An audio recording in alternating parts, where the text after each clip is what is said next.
ওয়ালাইকুম আসসালাম রহমতুল্লাহ বরকাত। সাহাবিগণ কি নিজেরা তফসির করেছেন? এখন তাদের কাছে তো ওহী আসতো না, তাহলে তারা কিভাবে তফসির করেছেন? তো রসুল সাল্লামের পরে তো কারো কাছে তো ওহী আসবে না, তাহলে কেউই ইসলামের আর ব্যাখ্যা করতে পারবে না। যদি আমি আপনার কথা অনুযায়ী উত্তর দিই, তাহলে এই উত্তরটা হবে যে তাহলে আমরা কেউ কিছু আর বলতে পারবো না। আচ্ছা, সেজন্য ওহী আসলেই ব্যাখ্যা করা যাবে, না করলে না, ওহী আসলে ব্যাখ্যা করা যাবে না। এই অসুলটি, এই নীতিটি আপনি যখন নিয়েছেন, তো এই নীতিটাতেই আপনার ভুল আছে।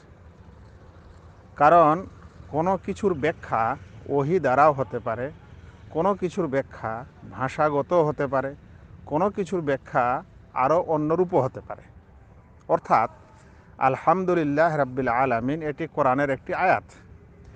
এই আয়াতটির ব্যাখ্যা রসুল সাল্লাল্লাহু আলাইহি সাল্লাম যদি করেছেন, তাহলে সেটি রসুল সাল্লাল্লাহু আলাইহি সাল্লামের হাদিস এবং ব্যাখ্যা হলো। কিন্তু একজন আরবি ভাষী মানুষ যে স্বভাবগতভাবে এই অর্থগুলি বুঝে, আলহামদ মানে সমস্ত প্রশংসা, এই কথাটি সে স্বভাবগতভাবে বুঝে, গ্রামারগতভাবে বুঝে, বিভিন্ন উপমা উদাহরণ দিয়ে বুঝে, তাহলে তখন সে নিজে তফসির করতে পারবে বা নিজে তখন তার ব্যাখ্যা দিতে পারবে। এইভাবেই তো ব্যাখ্যা বিশ্লেষণগুলো হয়েছে। সেজন্য আপনার এই নীতি তৈরি করা উচিত নয় যে ওহী হলে ব্যাখ্যা হবে, নচেত ব্যাখ্যা হবে না। বরং ওহির দ্বারাও ব্যাখ্যা হতে পারে, কোরআনের তফসির ওহির মাধ্যমেও হতে পারে, সাহাবীর মাধ্যমেও হতে পারে। এবং আল্লাহ রাব্বুল আলামিন কোরআনে এ কথা উল্লেখ করে দিয়েছেন যে ওয়ার রাসিখুনা ফিল ইলম, যারা জ্ঞানে গভীর জ্ঞানী, তারা এর ব্যাখ্যা বিশ্লেষণ ইত্যাদি জানেন, বুঝেন। তিনি আরও বলেছেন যে আল্লাহ তাআলা যাকে দ্বীনের জ্ঞান দেন, তার সম্পর্কে তিনি কল্যাণ চান। আল্লাহ রাসূল সাল্লাল্লাহু আলাইহি ওয়াসাল্লাম বলেছেন যে আল্লাহ রাব্বুল আলামিন যার সম্পর্কে কল্যাণ চান, ইফাক্কিহু ফিদ্দীন, তাকে দ্বীনের জ্ঞান দেন। তাহলে আল্লাহ তাআলা যেমন ওহির দ্বারা জ্ঞান দেন, তেমন আল্লাহ রাব্বুল আলামিন এই কোরআন হাদিসের ইত্যাদিরও জ্ঞান বিশেষ বিশেষ মানুষকে দিয়ে থাকেন, যারা এ বিষয়ে দুনিয়াতে খিদমত করেছে, তাদের খিদমত থেকে বোঝা যায়। আপনি আমি যদি কোনো একটি কোরআনের আয়াতের ব্যাখ্যা করি বা বুঝি, আর মুফাসসিররা যেটা করে গেছেন সেটা যদি আমরা পড়ি, তাহলে আকাশ জমিনের তফাৎ হয়ে যায়। সেখান থেকে বোঝা যায় যে আল্লাহ তাআলা কাউকে জ্ঞান দেন।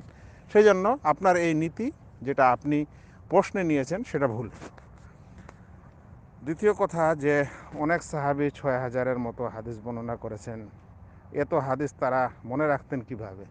এই যুগেও আছে ভাই। তারার কথা কেন বলছেন? এই যুগেও আছে ৬,০০০, ১০,০০০ সমস্ত বুখারী মুসলিম, তবু আবার ১২-১৪ বছরের ছেলে। ইন্টারনেটও দেখতে পারেন, সৌদি আরবে কয়েকজন এরকম হাদিসের হাফেজ আছেন। তাহলে এই যুগেও যদি সেটা থাকতে পারে, তাহলে যেই যুগে ওহির যুগ ছিল, রসুল সাল্লাল্লাহু আলাইহি সাল্লামের যারা স্বয়ং সরাসরি ছাত্র, যাদের জন্য রসুল সাল্লাল্লাহু আলাইহি সাল্লাম দোয়া করেছিলেন, সেটা আরও উত্তম হবে। দ্বিতীয় কথা, আল্লাহ সবকে সমান জ্ঞান দেননি।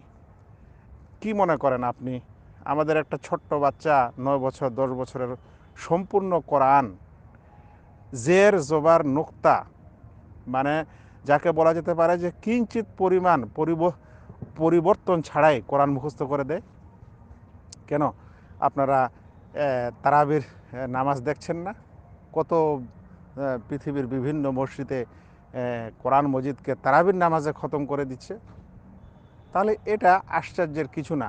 এটা ওদের কাছে আশ্চর্য হতে পারে, যাদেরকে আল্লাহ, যাদের ব্রেনকে আল্লাহ তাআলা তীক্ষ্ণ করেননি এবং যাদের উপর রহমত নেই, যারা 2 পাতা হুবহু মুখস্থ করতে শিখেনি। কিন্তু আমাদের ইসলামে নজির এর অনেক। তো আমি ওটাই বলছিলাম যে ৬,০০০ হাদিসের চাইতে অনেক বেশি আরবি বাক্য আছে কোরআনে। সেগুলো আমাদের আজকালে ছোট বাচ্চারা, যারা অর্থটাও জানে না, তারা মুখস্থ করে ফেলছে। বাকি থাকলো রসুল সাল্লাল্লাহু আলাইহি সাল্লামের যুগের মানুষ, তাদের ফিতরত, তাদের জ্ঞান, তাদের স্মৃতিশক্তি অনেক বেশি ছিল। এখনও আমরা সৌদি আরবে পড়েছি, সেখানকার মানুষের স্মৃতিশক্তি আমাদের চাইতে আমরা অনেক বেশি দেখেছি, এরকম আরও অন্যান্য দেশে দেখেছি।